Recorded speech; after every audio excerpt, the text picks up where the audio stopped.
Hey there! Happy Wednesday with the Word. Hope you're having a great day. Today we're going to look at a little bit of Habakkuk chapter 3, the last part of Habakkuk where he prays this prayer and he's looking for God's wisdom, right? So verse 2 says this, Lord, I've heard the report about you and I fear. Revive your work in the midst of the years. In the midst of the years, make it known, and in wrath, remember mercy. So here's what Habakkuk is doing. He's trying to search for God's wisdom, for godly wisdom to help lead his people. And while he's thinking about the things that God has always done for salvation, he remembers this one particular example in verse 8. Here's where I want to focus today. It says this, Did the Lord rage against the rivers? Or was it your anger against the rivers? Was your wrath against the sea that you rode on your horses, on your chariots of salvation? See, here's what Habakkuk is doing. He's remembering the things that God has always done to bring God's people to salvation. And he remembers this one event. It happens two times, actually.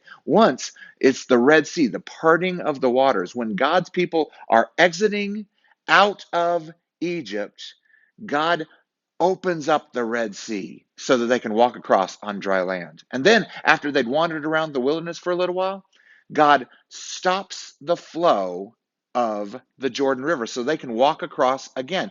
The walk across the dry land into the promised land. And Habakkuk is remembering this and he's thinking about it from the perspective of the sea and the Jordan River.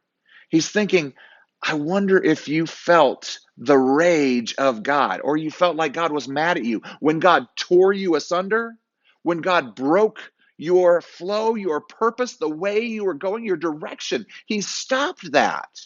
I wonder if you, O seas and O rivers, thought how horrible I must be that God would be so angry at me, that God would share his wrath and cover me up with his wrath. But instead, no, Habakkuk is saying that was for salvation. It was so that the people of God could know the glory of God, so they could experience God himself. So they could walk away from their enemy and walk into the promised land.